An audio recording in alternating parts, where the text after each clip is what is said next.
लेकिन अगर सरकार हमको कहेगी कि आप मशीन से बनाइए तो हम उसको स्वीकार भी नहीं करेंगे। जीविका स्टॉल में हैं और जीविका स्टॉल में यहाँ पर कपड़े पे, बैग पे मधुबनी चित्रकला का डिजाइनिंग किया गया है।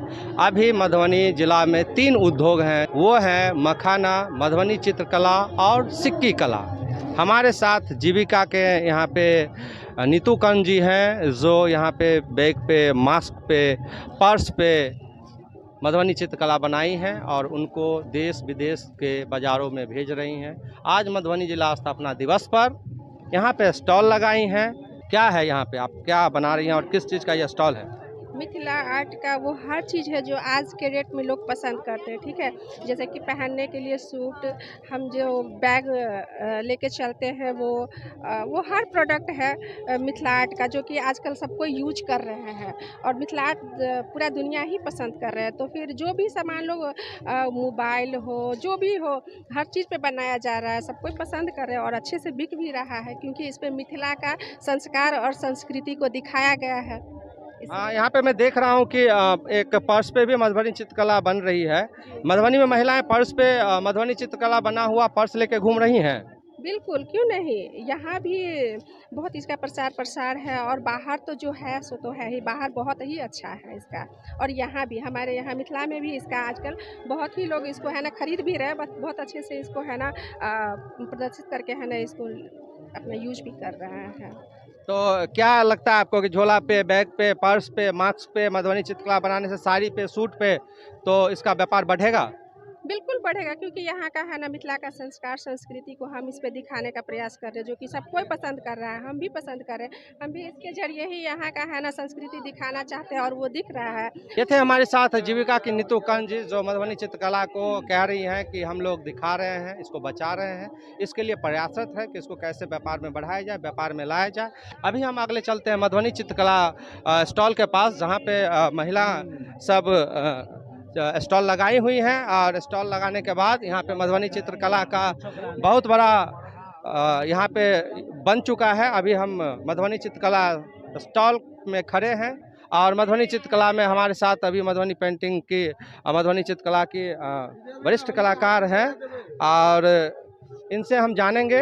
इनको परिचय का मोहताज नहीं है, रानी दीदी सब इनको कहते हैं और सभी लोग इनको जानते हैं। मधुबनी चित्रकला में इनका बहुत बड़ा योगदान है। आज मधुबनी जिला स्थापना दिवस पर स्टॉल लगाई हैं। कैसा लग रहा है, मधुबनी चित्रकला आगे बढ़ रही है?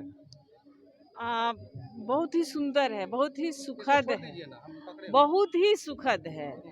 कहाँ हमें अपने नाम तक की पहचान नहीं थी, हमको शादी के बाद भी फलना गांव वाली, चिल्ला गांव वाली, आज हमको लोग नाम से जानते हैं, नाम से जानते रानी झा के नाम से जानते हैं। ये बहुत बड़ी बात हैं, है। रानी दीदी के नाम से जानते हाँ, रानी दीदी के नाम से जानते हैं। सीता देवी, जगदम्बा देवी, वो फलम्मा गांव वाली रह जाती, दुलारी देवी, पद्मश्री सभी हैं।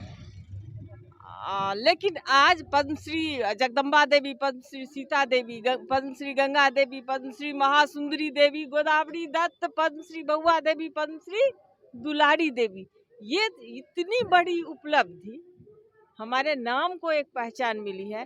तो ये हमको मिथिला पेंटिंग के बूते मिली है और अपने संघर्ष के बूते मिली है। मधुबनी चित्रकला की सबसे बड़ी खासियत है कि हमारे पास पुरस्कारों के दौर में सबसे ज़्यादा पुरस्कार पद्मश्री हमारे मधुबनी चित्रकला के पास है। आइए बैठ के आराम से रानी दीदी के साथ बात करेंगे। तो मधुबनी पेंटिंग रानी दीदी जो बनाई हैं, बहुत मेहनत लगता है। स्टॉल पे मैंने देखा है, मास्क पे, कपड़े पे, सूट पे, साड़ी पे, यहाँ तक कि लोग अब मोबाइल के कवर पे भी बना रहे हैं। आने वाले दिनों में मुझे लगता है कि रुमाल भी जगह ले लिया, पाग भी जगह ले लिया। क्या इससे मधुबनी चित्रकला आगे बढ़ेगी? देखिए, प्रचार प्रसार के दृष्टिकोण से तो इसको सही हम कह सकते हैं, लेकिन अब मास्क पर मुझे करना अच्छा नहीं लगता है। पता नहीं क्यों, मुझे अपना व्यक्तिगत मेरा ये है। पेंटिंग को पेंटिंग रहने दीजिए, अच्छी बात है। और बाकी चीज़ों पर आप घर की सजावट के लिए या किसी अपनी परंपरागत जो आपका संस्कार जो जिस अवसर पर आपको बनता है, या वास्तु के दृष्टिकोण से भी आप बनाते हैं, जैसे घर को सजाने के लिए, तो ठीक है, लेकिन अब हर चीज़ पे इसको उतार देना इतने इसके महत्व को लगता है जैसे कम कर दिया है। भले ही इसका प्रचार प्रसार हो जाए ज़्यादा। मधुबनी चित्रकला हमारे मधुबनी का है। एक साड़ी सिल्क का 3000-3500 में मिलता है, उस पे फिर मधुबनी चित्रकला बनाई जाती है। वह साड़ी 10,000 का 15,000 का हो जाता है। मेरे जैसा आम आदमी 5,000 रुपया महीना कमाने वाला, मेरी पत्नी कहाँ से वो 15,000 रुपये की साड़ी पहनेंगी? नहीं लगता आपको कि मधुबनी चित्रकला बहुत महंगा हो चुका है?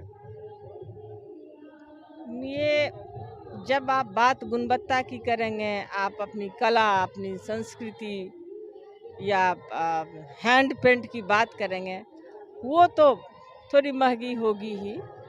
और आप 100 पीस साड़ी रखते हैं, उसमें से अब मुझे नहीं पता है कि कितनी कॉस्टली साड़ियाँ हमारे स्टॉक में होती हैं, लेकिन अगर उसमें से एक मधुबनी पेंटिंग थोड़ा कॉस्टली ही होता है तो क्या जाता है, बहुत मेहनत लगता है। अगर आप एक साड़ी को बनाने में 15 दिन लग जाते हैं, अगर आप लेबर चार्ज भी देते हैं तो आप जोड़ के देख लीजिए, मटेरियल उसका हो गया, सिल्क महंगा हो गया, तो ऐसे में महंगी साड़ियाँ को मुझे नहीं लगता है कि कोई साड़ी इससे सस्ती मिलेगी हैंड पेंट में। लोगों का कहना है कि जहाँ पे फैक्ट्री होती है वहाँ पे सामान सस्ती मिलती है, क्योंकि डायरेक्ट फैक्ट्री से ही हमें मिल जाता है, तो वो होलसेल और रिटेलर के पास नहीं जा पाता है।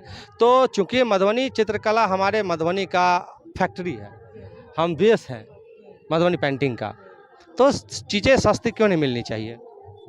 क्यों मिलनी चाहिए? मैं पूछती हूँ कि क्यों सस्ती हो?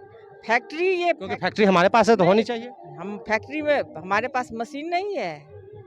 फैक्ट्री का मतलब हम सरकार मशीन नहीं देती है? नहीं, हम मशीन से नहीं बनाते हैं, हम हाथ से बनाते हैं, हैंड पेंट है ये साड़ी। सरकार मदद नहीं करती है क्या मधुबनी चित्रकला के कलाकारों को? सरकार अपने स्तर से मदद करती है, लेकिन अगर सरकार हमको कहेगी कि आप मशीन से बनाइए तो हम उसको स्वीकार भी नहीं करेंगे। हमारे साथ ही मधुबनी के वरिष्ठ कलाकार रानी जी और मधुबनी चित्रकला पे बात कर रही थी। युवा नहीं करना चाहते हैं, बहुत सारा मेहनत है, घंटों देखना पड़ता है, मिलाना पड़ता है, बॉर्डर को रंग भरनी पड़ती है, कुछ भी अगर गड़बड़ हो गया तो पूरा का पूरा मेहनत का पानी फिर जाएगा।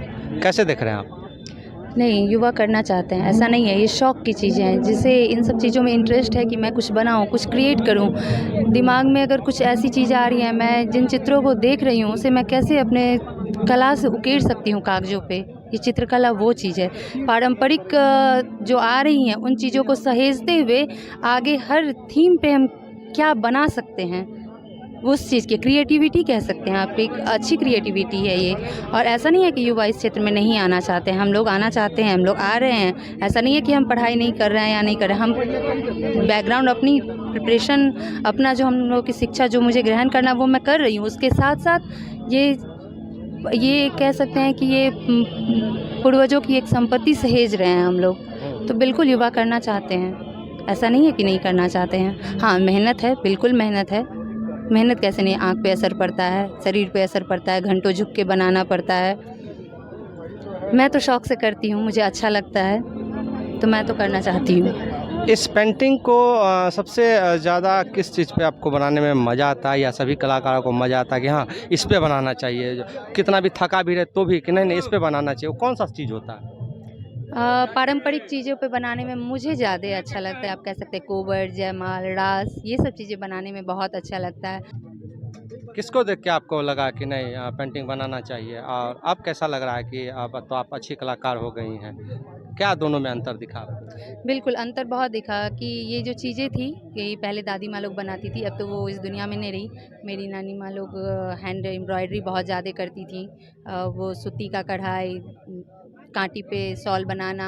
मेरी मम्मी जो है वो खुद पढ़ी लिखी महिला होने के बावजूद इन सब चीज़ों में उन्हें बहुत ज़्यादा इंटरेस्ट था, जैसे स्वेटर बनाना, चित्रकारी करना, ये सब। दीवारों पे मेरे यहाँ कोई फंक्शन होता था तो मेरी मम्मी ही बनाती थी, तो मैं अपना पढ़ाई जारी रख रही थी। अचानक से लॉकडाउन में मैंने मम्मी की चीज़ों को जब देखा बाकी पेपर सब रखे हुए हैं, नी ब्रश होल्डर्स रखे हुए हैं, कलर्स हैं। तो मुझे भी शौक़ आया कि मैं करूं।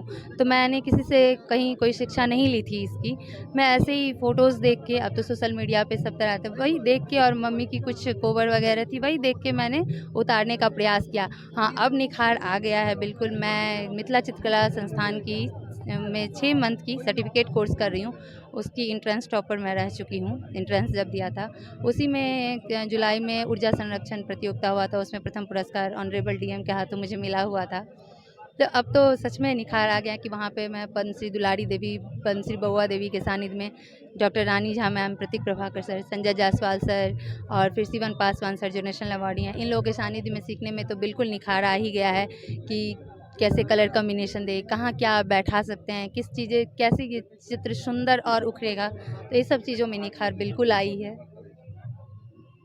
तो ये सब चीज़ों में बिल्कुल निखार आई है। ये थी हमारे साथ आंचल झा जी, जो हमारे साथ मधुबनी चित्रकला पे बात कर रही थी, और मधुबनी चित्रकला में इनका बहुत योगदान है और अब युवा पीढ़ी इसमें आ रहे हैं। तो देखना है कि मधुबनी चित्रकला के दिन कब बहुरेंगे, सुधरेंगे। तब तक के लिए आप देखते रहिए मधुबनी टाइम्स। मैं हूँ आपके साथ विजय घनश्याम।